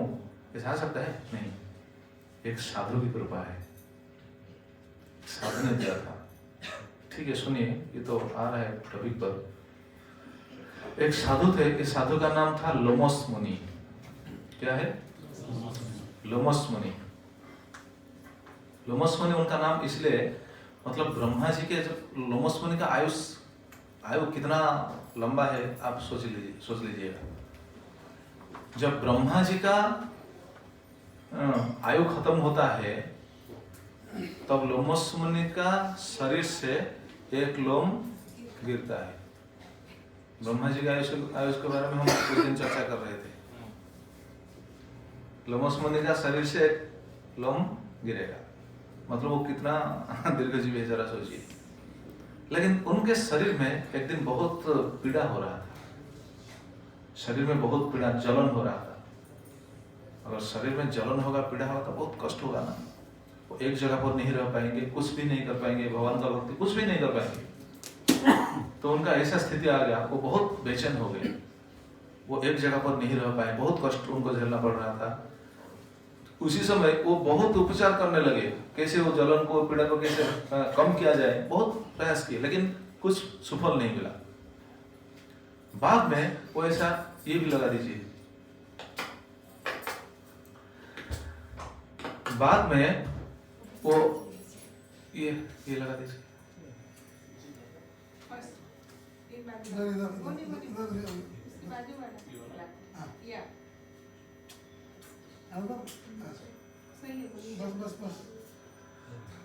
तो वो बाद में जाकर ब्रह्मा जी से पूछने लगे। ब्रह्मा जी मुझको ऐसा कष्ट क्यों झेलना पड़ा है, मुझे ऐसा क्यों पीड़ा हो रहा है, ऐसा क्यों जलन हो रहा है। ब्रह्मा जी तो सर्वज्ञ हैं, उनका तो चतुर्मुख है। उन्होंने उस समय लोमस मुनि को बताया कि आपका किसी वैष्णव के प्रति अपराध हो गया है, ये वैष्णव अपराध के कारण आपके शरीर में ऐसा जलन हो रहा है, ऐसा पीड़ा आपको झेलना पड़ रहा है। तभी लोमस मुनि ने उनसे पूछे कि अगर वैष्णव अपराध से इतना पीड़ा मुझे हो रहा है तो ठीक है, इसका सॉल्यूशन क्या है, कैसे इस पीड़ा से मुझको छुटकारा मिले, कैसे मिलेगा। तो उन्होंने, ब्रह्मा जी ने एक सही बात, एक आसान सा तरीका बता दिया। ठीक है, ये पीड़ा से मुक्त होने के लिए बस एक ही काम करना चाहिए। जिस वैष्णव से तुम्हारा अपराध हो गया है, जिस वैष्णव के प्रति तुम्हारा अपराध हो गया है, जाकर उस वैष्णव के पैर को पकड़ करके क्षमा मांग लो, बस पंचा कल्पतरु बोल दो, बोल के क्षमा मांग लो। तब उन्होंने बोला ठीक है, आप बताइए, मुझे तो पता नहीं कौन से वैष्णव प्रति मेरा ये अपराध हो गया है, क्योंकि मैं तो ज्ञान सार से तो किसी को प्रति ऐसा अपराध नहीं किया, और ज्ञान सार से शायद हो सकता है, तो मुझे पता नहीं। आप जरा बताइए कौन सी वैष्णव प्रति मेरा ये अपराध हो गया है। आप बताएंगे तो मैं जाकर उनके पैर पकड़ करके क्षमा मांगूंगा। तो ब्रह्मा जी ध्यान में देखे, ध्यान में देख करके बोले, अरे तुम्हारा जो वैष्णव के प्रति अपराध हो गया वो वैष्णव अभी नहीं है, मतलब वो शरीर छोड़ चुके हैं, अब क्या किया जाए। उन्होंने बोला तुम्हारा जो वैष्णव प्रति अपराध हो गया था वो अभी नहीं है, शरीर में नहीं है, शरीर छोड़ चुके हैं, मर गए हैं। फिर लोमस मुनि को बहुत बेचैन आ गया, वो फिर पूछने लगे तो अब क्या किया जाए, कैसे पीड़ा मेरा कम होगा, कैसे जलन कम होगा। तभी ब्रह्मा जी ने लोमस मुनि के लिए एक प्रायश्चित बताया था। ठीक है, आप जाइए एक नीच कार्य कीजिए। नीच कार्य करूं, कैसा नीच कार्य, कि जाइए एक नीच व्यक्ति के घर से आप जाकर कुछ अन्न भोजन कीजिए। कौन सा नीच व्यक्ति, अभी बताए, ब्रह्मा जी बताएंगे। नीच व्यक्ति मतलब जो जन्म के दृष्टिकोण से वो ब्राह्मण में जन्म होगा, लेकिन कर्म के दृष्टिकोण से वो चंडाल जैसा कर्म करता होगा। इसको शास्त्र में बताया गया है कर्म चंडाल। कर्म चंडाल मतलब कर्म में वो चंडाल जैसा है, लेकिन जन्म वो चुकुल में होगा। ऐसे निंदित व्यक्ति के घर से जाकर अगर तुम अन्न भोजन करोगे तो ऐसा एक गरीब कार्य होगा। तो ये है तुम्हारा प्रायश्चित, जाकर ऐसा करो। तब लोमस मुनि ने पूछा, प्रभु जी ऐसा व्यक्ति मैं कहाँ ढूंढूं, किधर है। ब्रह्मा जी ने बताया है, जाओ। कौन है, अजामिल है, जाकर उनके घर पर पहुंचो और उनके घर से जाकर ये अन्न भोजन करो। तब लोमस मुनि तुरंत आ गए कन्याकुब्ज, आकर कॉलोस में पहुंच गए। पहुंचकर अजामिल के डोर को नॉक करने लगे। जब अजामिल के डोर को नॉक करने लगे, आप जरा सोचिए उस समय अजामिल अगर घर में हुआ होते तो क्या होता, और घर में रहे होते तो क्या होता, वो छोड़ते हैं। उनका काम कैसा हम सुन रहे थे ना पहले, बंदी सज्जी गरीब मूर्ति में स्थित, वो छोड़ देंगे नहीं। उस समय अजामिल घर में नहीं था, इधर चला गया था चोरी करने या बंदी करने, लूट करने, क्या काम हो तो हम सुन ले। तो उस समय अजामिल घर में नहीं था, लेकिन वो जो दासी घर में था उस समय। वो जाकर जब डोर नॉक किए, वो दासी आकर दरवाजा को खोले। जब खुलकर वो हैरान हो गई, वो दासी हैरान हो गई। क्यों मालूम है? क्योंकि वो जगत में सबसे निंदित व्यक्ति थे। वो भी निंदित है, वो तो दासी है। अजामिल भी निंदित है, क्योंकि उनके कर्म के बारे में जगत को सभी को पता था, इसलिए कोई भी उनके द्वार पर नहीं आते थे। लेकिन जब साधु को देख दिए, देखने बाद वो बहुत हैरान हो गई। अरे हमारा द्वार पर तो कोई नहीं आता है, आज ऐसा साधु आ गए, ऐसे कैसे हो सकता है? शायद साधु को पता नहीं। वो तुरंत बोली, महाराज आप चले जाइए, चले जाइए। क्यों? क्योंकि आप नहीं जाएंगे तो हमारा कोई परेशान नहीं, हमको कोई कष्ट नहीं, दुख नहीं, किंतु हमारे लिए आपका बदनाम होगा कि आप हमारे घर पर आए थे, लोग आपको बदनाम करेंगे, इसलिए आप चले जाइए। हम तो बदनामी है, हमारा क्या है? देखिए वेश्या होते हुए भी उनका चित्त में कैसा, मतलब साधु को देखकर वो कैसा सोच रही है। इसलिए शास्त्र में वेश्या के बारे में भी बताया गया है। इसलिए तो अवधूत एक वेश्या को भी गुरु किए हैं। पिंगला वेश्या एकादश स्कंद में अवधूत जो 24 गुरु किए थे ना, एक गुरु है, एक वेश्या। तो उन्होंने जब ये बात बोले, लेकिन लोमस मुनि तो आए थे उनके घर में से मेडिसिन लेने के लिए, है कि नहीं? अब जाएंगे कहाँ? वो बोले नहीं नहीं, मैं नहीं जाऊंगा, मैं आया हूं इधर, जानबूझकर आया हूं, अज्ञान सार से नहीं, मुझे ज्ञात है और जानबूझकर मैं आया हूं। क्यों? मुझे तुम्हारे घर से अन्न भोजन करना है। जब ये बात सुने, उसी समय वो दासी वो भी हैरान होगी। अरे आप क्या बोल रहे हैं? आप हमारे घर में अगर हमारे घर से अगर भोजन करेंगे तो आपका तो सब कुछ चला जाएगा, सभी भोजन साधन सब पुण्य चला जाएगा, क्योंकि लोग हमको निंदा करते हैं। अरे बोल, लोग हमको निंदा करते हैं, तो आप हमारे घर से भोजन करके आप क्यों भ्रष्ट हो जाएंगे? भोजन मत कीजिएगा, आप चले जाइए। जब ये बात बोले लोमस मुनि, तब उसी समय बोले नहीं माँ, आप मुझे भोजन दीजिए। अगर आप भोजन नहीं देंगे तो मैं मर जाऊंगा, लेकिन इधर से नहीं जाऊंगा, इधर रहकर इधर पढ़कर बिल्कुल मर जाऊंगा, लेकिन नहीं जाऊंगा, मुझे दे दो कुछ। हम इसका मतलब नहीं कि बिल्कुल पेट भर के खाने के लिए वो बोल रहे थे, नहीं, बस हम कुछ। तभी वो दासी, वो वेश्या, वो भी सोचने लगी, अरे अगर मैं उनको अन्न नहीं दूंगी तो साधु मर जाएंगे ना। तो मेरे द्वार पर एक साधु मर जाएंगे तो इसका दोष किस पर लगेगा? मेरे ऊपर लगेगा ना। नहीं, हो सकता है मैं नरक को जाऊंगी, इसमें कोई मतलब मेरा हानि नहीं, लेकिन मेरे कारण एक साधु का जीवन न जाए, इसलिए जाकर कुछ अन्न लेकर दे दिए। जब लोमस मुनि को ये अन्न मिला, उन्होंने सेवन किया। जब वो अन्न को सेवन कर दिए, उसी समय तुरंत उनका ये जो पीड़ा, वो जलन हो रहा था, वो सब छूट गया, वो स्वस्थ हो गए। देखिए कैसा मेडिसिन है, ब्रह्मा जी दिया था मेडिसिन ना, तो बिल्कुल स्वस्थ हो गए। स्वस्थ होने के बाद वो सोचने लगे, अरे मेरा तो बहुत उपकार उन्होंने किया ना, मैं उनको क्या पुरस्कार दूं, क्या उपहार दूं। तब उन्होंने पूछने लगे, देखिए अजामिल की जो पत्नी तो नहीं, वो दासी था, उनसे पूछने लगे, ठीक है मेरा बहुत उपकार तुमने किया है, तुमको क्या चाहिए बताओ। मतलब देखिए, अगर साधु ऐसा पूछते हैं तो वो जो चाहेगा, अगर कुछ मांग देगा तो साधु देंगे कि नहीं? देने वाले थे कि नहीं? वो तो पूछ रहे क्या चाहिए बताओ। अगर ऐसा कुछ हमको ऐसा चांस मिलेगा तो हम क्या करेंगे, जरा सोचिए। अगर हमको ऐसा कुछ कभी भी अगर ऐसा हमको चांस मिल जाएगा, आपको जो चाहिए मिलेगा, अगर भगवान बोलेंगे या फिर कोई शुद्ध साधु अगर बोलेंगे, तो हम क्या सोचेंगे?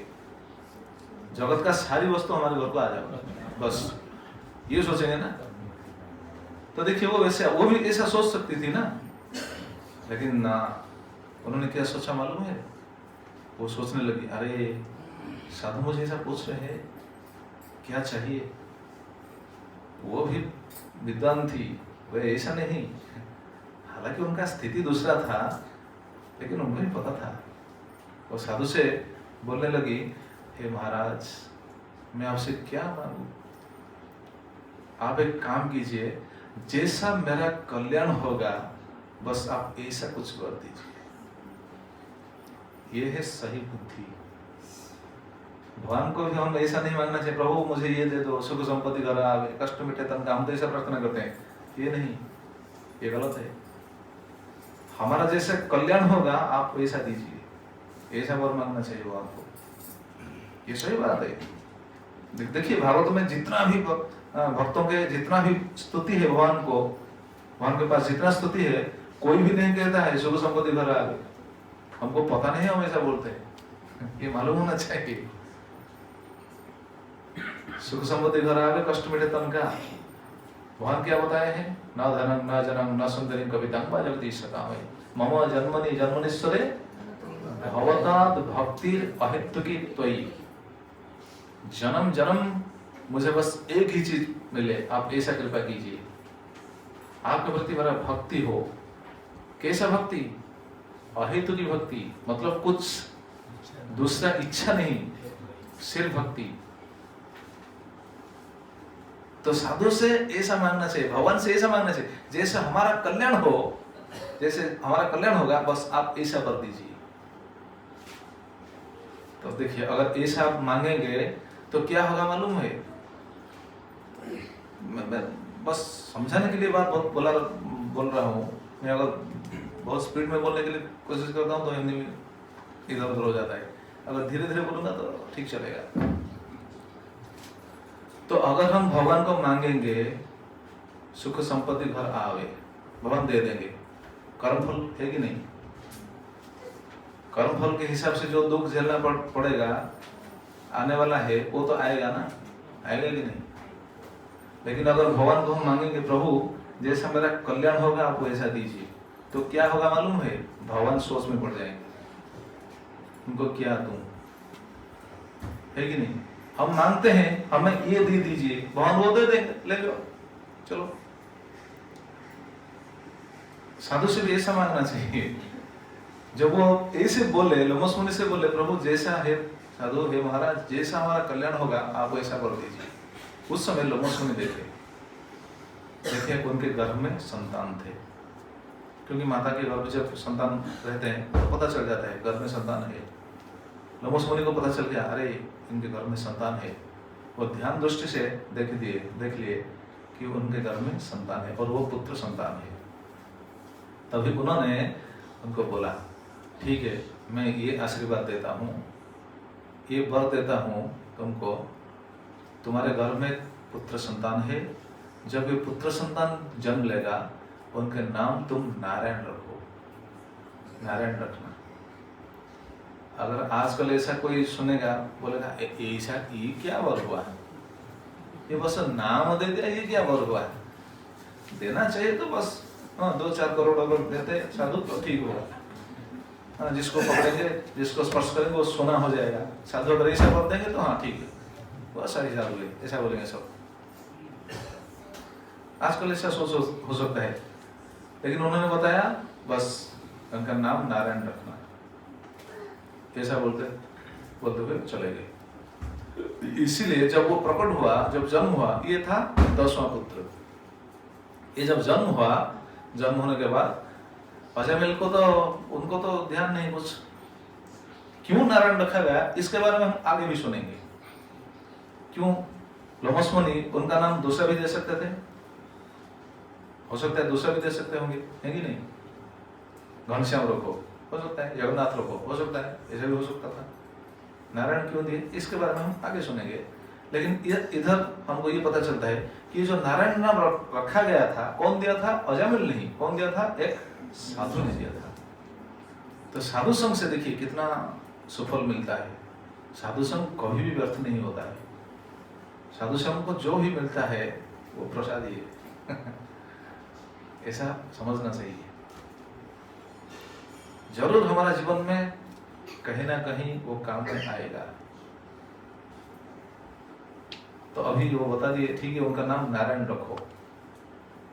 तो ये नारायण कैसा था? पितृस्व दयित भृशम, वो पिता माता दोनों के अत्यंत प्रिय थे। खास करके माता का तो प्रिय होगा, खास करके अजामिल भी इतना पापी होते हुए भी, इतना दुष्कर्म करते हुए भी वो अपने बेटे को बहुत प्यार करते थे।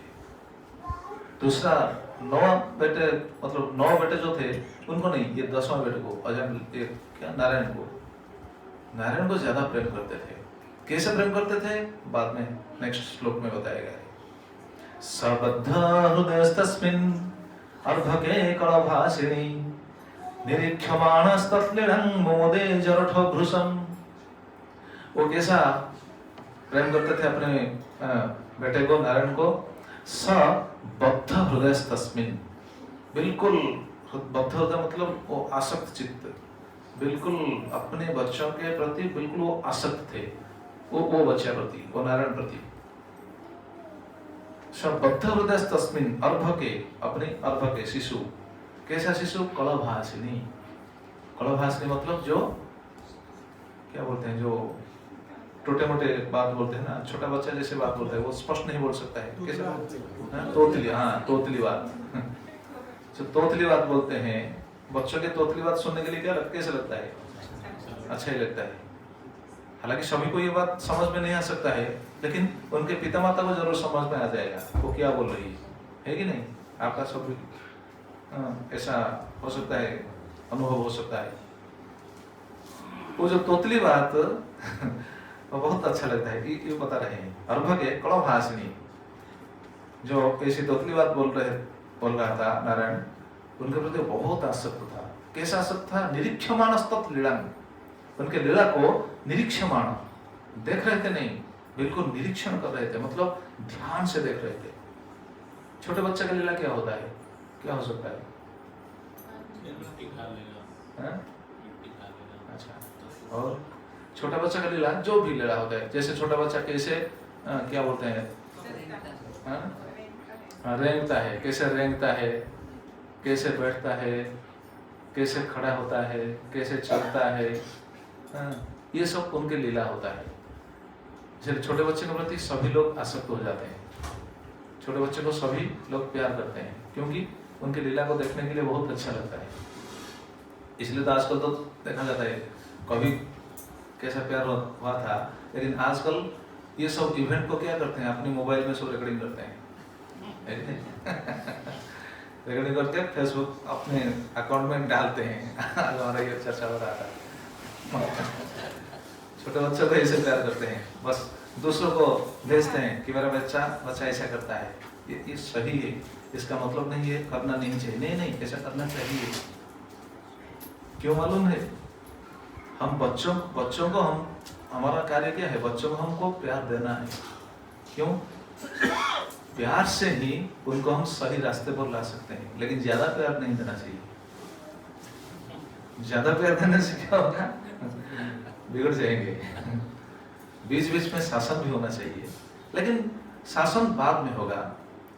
5 साल तक उनको प्यार से लालन पालन करना चाहिए। चाणक्य पंडित जैसा बोलते हैं, लालित पंचवर्षाणि, 5 साल तक उनको प्यार से लालन करना चाहिए, पालन करना चाहिए।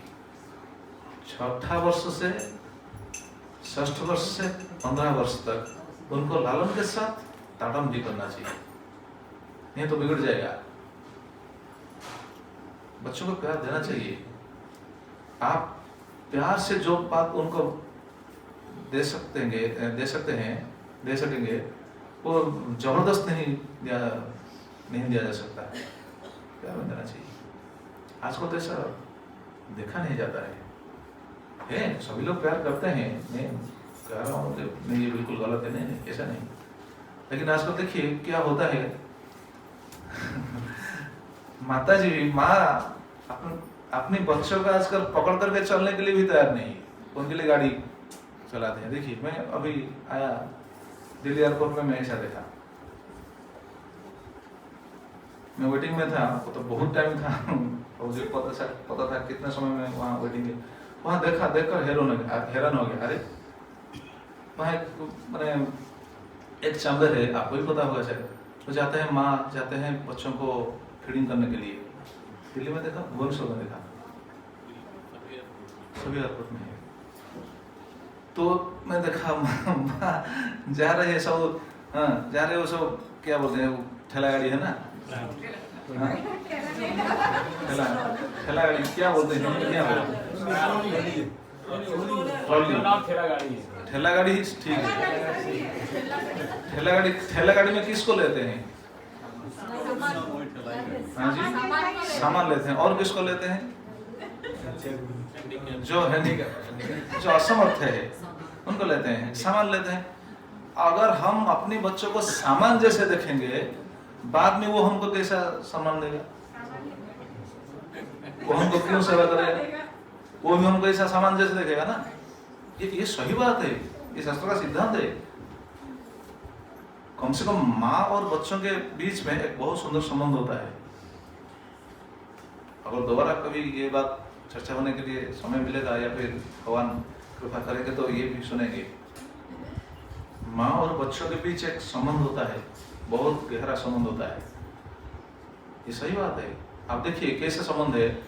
इतना माँ इधर बैठे हैं, एक छोटे बच्चे को लाइए, उनके माँ को उनके बीच बैठा दीजिए, छोटे बच्चे का आंख बांध दीजिए, बांध कर छोड़िए, वो जाकर सभी माँ को पकड़ करके उनको पता चल जाएगा उनका माँ कौन है।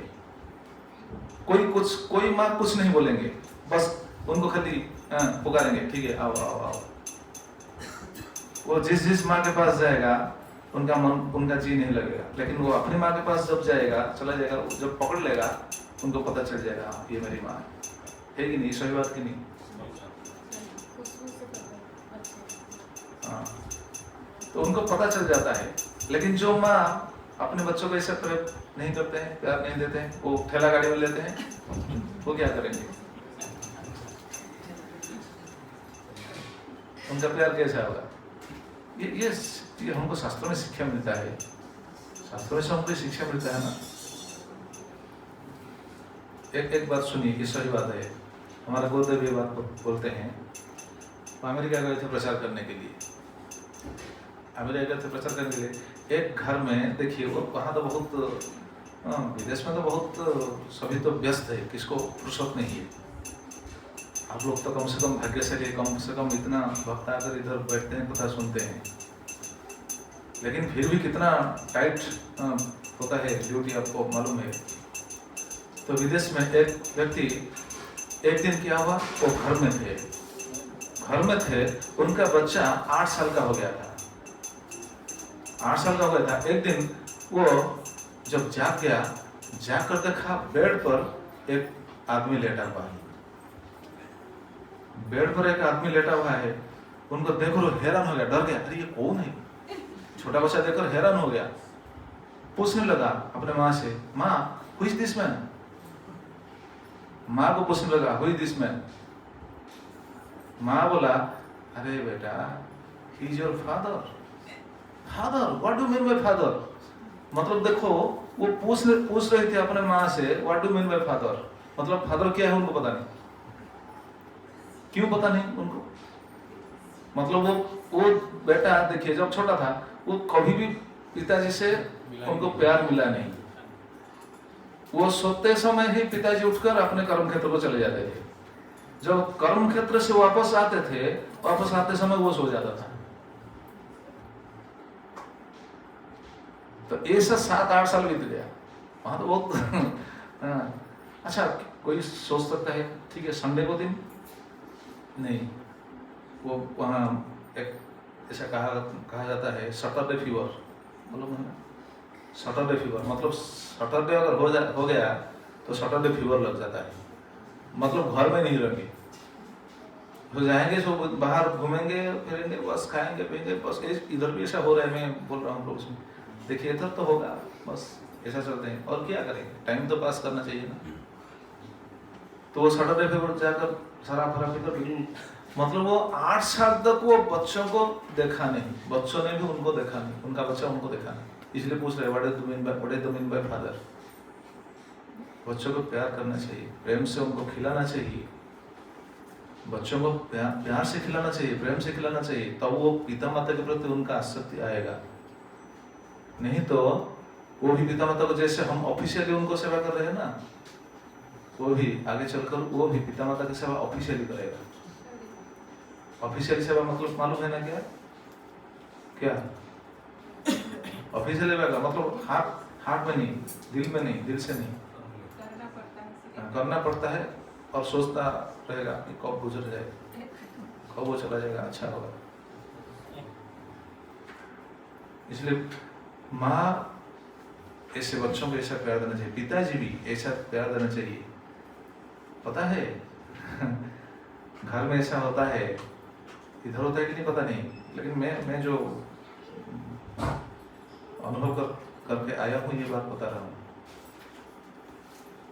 मेरा व्रतोपनयन होने तक मैं पिताजी के साथ बैठकर खाता था। व्रतोपनयन बहुत देर में हुआ, जब मैं कॉलेज में पढ़ा उस समय,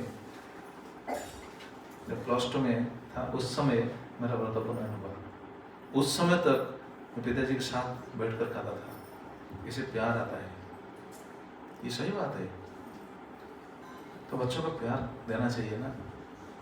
अजमिल ऐसा प्यार कर रहे थे, लेकिन अजमिल के स्थिति दूसरा है। ऐसे प्यार करते हुए भी कर रहे थे, ऐसे कर रहे थे, लेकिन सुखदेव गोस्वामी उनको निंदा करेंगे। ऐसा करना नहीं चाहिए अजमिल को। क्यों नहीं चाहिए सुनिए। सबद्ध हृदयस्तस्मिन् अर्भके कलभासे निरीक्षमाणस्तत्लीडं मुमुदे जरठ वृषम। अत्यंत आसक्त थे उनके प्रति। कैसे आसक्त थे अभी बता रहे हैं। भुंजान प्रपिबन खादन बालक स्नेह जंत्रिका भोजयन पायन मूढ़ो नवेदागतमंतकम। उनको कैसे प्यार कर रहे थे? भुंजान प्रतिबन खादन। भुंजान मतलब भोजन करते समय, ये बात मैं बता रहा था ना। भोजन करते समय बच्चों को साथ लेकर बैठना चाहिए, साथ लेकर भोजन करना चाहिए, इससे प्यार बढ़ता है। हम देखे हैं माँ भी जो खा रहे हैं, माँ खाते समय माँ अपने मुख से निकाल करके भी अपने बच्चों को खिला देते हैं। देखें कोई ऐसा होता है? ये प्यार है। आजकल दूसरा पेट में दे देते हैं, खाओ। वो बच्चों को भी पता नहीं कैसा खाए। अच्छा नहीं है बच्चे के लिए, ऐसा बोलते हैं। नहीं, कम से कम हाथ में खिलाना चाहिए ना, साथ बैठाकर खिलाना चाहिए ना। भंजन भोजन प्रतिबंध जब पी रहे थे, बच्चों को अपने हाथ में देना चाहिए, छोटे बच्चों को हाथ में देना चाहिए। मैंने देखा, आप भी देखे होंगे शायद, हम देखे हैं जब अपनी बच्चों को माँ खिलाते थे, कैसे खिलाते थे? एक छोटे से कटोरी में कुछ लेकर खिलाएंगे, लेकिन उतना खिलाने के लिए बच्चों को इधर उधर घुमाते फिराते, घुमा कर कितना बात बोल कर खिलाते हैं, है कि नहीं? कितना बात बोलना पड़ता था बच्चों को खिलाने के लिए। आजकल ऐसा होता है, मोबाइल पकड़ा देते हैं, ले देखो मोबाइल देखो, खाओ बस। और वो बच्चा भी वो मोबाइल में इतना घुस जाता है, वो खानों को भी छोड़ देता है। देखिए, हम उनका मस्ती को क्या हम ही दूषित करते हैं ना। प्रतिबंध उनको पिलाना चाहिए, हाथ में पिलाना चाहिए। इसलिए माता लोग क्या करते हैं, माँ अपने बच्चों को स्तन्यपान कराती है। ऐसा करना चाहिए। आजकल तो ये स्तन्यपान कराना भी कोई नहीं चाहती। क्या बोले, शास्त्र में क्या है? देखिए आजकल क्या हो रहा है। बेबी फूड बोलते हैं ना, क्या डब्बे में जो आता है, और डब्बे में खाते हैं वो उनका चित्त जैसा होगा। सोचिए, माँ के प्रति कोई ममता नहीं रहता है। ये सही बात है। डिब्बे में जो आता है वो खिलाते हैं, हाथ में देना चाहिए ना।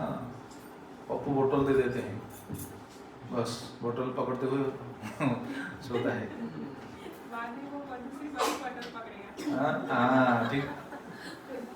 हम उनको छोटा बोतल देते हैं, बाद में जब बड़ा होगा वो बड़ा बोतल पकड़ेगा। और क्या, हमने उनको सीख दिया ना बोतल पकड़ना, बोतल कैसे पकड़ा जाए, वो बाद में चलकर ऐसा करेगा। ऐसा नहीं होना चाहिए। मैं हाथ जोड़कर बोलता हूँ, लेकिन ये शास्त्रों का सिद्धांत है।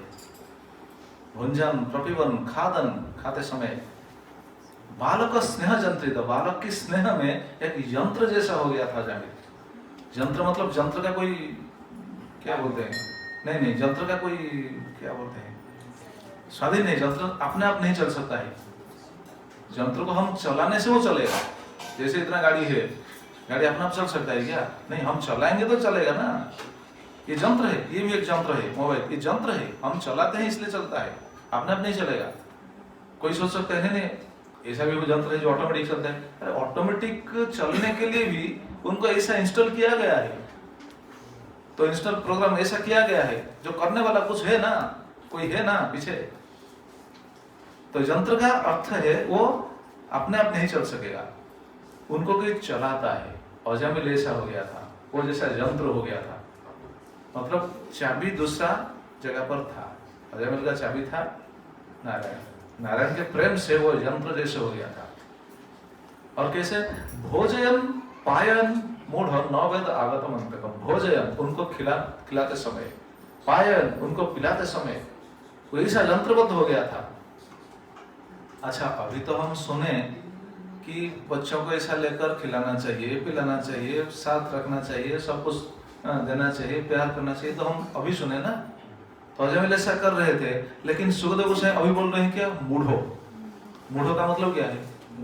मूर्ख है, मूर्ख बोल रहे हैं। ऐसा काम करें लेकिन ऐसा काम को देख करके मूर्ख बोल रहे हैं। सुखदेव गोसाई मूर्ख बोलेंगे, बोल रहे हैं मतलब इसके पीछे बहुत गहरा रहस्य है, बहुत गहन बात है। मूढ़ क्यों मूढ़? नवेद आगतम अंतकम। अंतकम अंतिम समय आ गया है, लेकिन ये बात को नहीं देख सकते हैं, नहीं देख पा रहे हैं। ये बात उनको नहीं पता चलता था। वो मूर्ख नहीं देख पा रहे थे कि उनका अंतिम समय आ गया है। मतलब 88 साल मतलब क्या? वो मरने वाले हैं ना, कब मरेगा कुछ विश्वास नहीं, कुछ ठिकाना नहीं। लेकिन जितना उम्र बढ़ता है उतना आसक्ति उनका पुत्र के प्रति बढ़ता है। ये है मूढ़ता का लक्षण। समय बढ़ते समय हमको क्या करना चाहिए? जब हमारा उम्र बढ़ता है, आगे आगे हम चले जाते हैं, उस समय संसार से हमारा आसक्ति को कम करके आसक्ति किस पर लगाना चाहिए? भगवान के ऊपर लगाना चाहिए। जय श्री श्री राधा गोपाल कृष्ण की जय, श्री श्री प्रभु जगन्नाथ पुरुषोत्तम की। इसीलिए अजामिल को वो मूढ़ कह रहे हैं। आज तो हम सुने हैं वो मूढ़ कह रहे हैं, कल सुनेंगे फिर और एक बात बताएंगे अजामिल के लिए। तो इससे हमको शिक्षा मिलता है कि आचार्य लोग बहुत सुंदर शिक्षा सब दिए हैं। ठीक है, हम कल सुनेंगे कि अजामिल को क्या बताएंगे और क्या काम था अजामिल का। लेकिन अजामिल का एक सौभाग्य भी था। ये तो बहुत सुंदर चर्चा आएगा आगे। आप पढ़ लीजिएगा, आप पढ़ने से आकर सुनेंगे तो आपका ज्यादा आस्वादन होगा। आप पढ़कर आइए ना, पढ़कर आइए, देखकर आप सुनिए, देखिए आपको ज्यादा आस्वादन होगा। क्योंकि एक एक श्लोक पर कितना सिद्धांत मिलता है आपको पता चल जाएगा। नहीं तो बस ऐसा सुन रहे हैं, ठीक है, वो भी कुछ ना कुछ तो पता चलता है। पढ़ कराने से ज्यादा पता चलेगा, आप पकड़ पाएंगे, अरे ऐसा है। तो अजामिल का जीवन ऐसा चल रहा था, तो हमारा जीवन भी ऐसा चल रहा है। इसलिए हमको क्या करना चाहिए? हमको ये शास्त्र में से शिक्षा मिल रहा है। अगर हम शास्त्र संग कर रहे हैं, साधु संग कर रहे हैं, तो धीरे धीरे हमको ये शिक्षा मिलेगी। ठीक है, बहुत बहुत धन्यवाद आप सबसे। और कल सही समय पर आइएगा। ये प्रसंग बहुत सुंदर प्रसंग है। आपको पता चलेगा कि भगवान की भक्ति करना कितना जरूरी है और कितना आसान भी है। ऐसा नहीं कि हम नहीं कर पाएंगे, नहीं कर पाएंगे, बहुत आसान है। भगवान का भक्ति करना बहुत आसान है। बस अगर इस बात को आप जरा बताइए। मैं एक बात बोलता हूँ, एक क्वेश्चन बोलता हूँ, गाड़ी चलाना आसान है या कठिन है? नहीं, वो तो दूसरा बात है। गाड़ी चलाना आसान है या कठिन है? कठिन है। हाँ, कठिन किसके लिए है? जो सोचता है नहीं हम नहीं चला पाएंगे, उनके लिए कठिन है। लेकिन जैसे माता जी बोले अगर कोई प्रैक्टिस कर दिया है तो उनके लिए आसान बन जाता है ना, ठीक है नहीं। आप जब इधर आए थे, पहले जब आए थे, प्रभु जी बता रहे थे, पहले जब आए थे, पहले जब गाड़ी चला रहे थे, उस समय आपको आसान लग रहा था क्या? लग रहा था नहीं, क्योंकि तो दूसरा ट्रैक पर चलता है ना, वो तो दाहिने तरफ चलेंगे, स्टीयरिंग तो बाएं तरफ है, ये बिल्कुल उल्टा है। इंडिया में तो ऐसा नहीं है ना, तो उल्टा है कि नहीं। लेकिन अभी क्या होता है, जब हमको ऐसे चलाते चलाते हमको हमारा प्रैक्टिस हो जाता है, बस आसान हो जाता है। भक्ति भी ऐसा है, भक्ति भी ऐसा है। हम नहीं सोच सकते नहीं हम नहीं कर पाएंगे, क्यों नहीं कर पाएंगे? कर पाएंगे, प्रयास करना चाहिए ना, अभ्यास करना चाहिए ना। ठीक है, बहुत बहुत धन्यवाद आप सभी से। कल हम सुनेंगे आगे क्या हुआ, सुखदेव गोस्वामी क्या बताएंगे। कौन सा श्लोक कल से?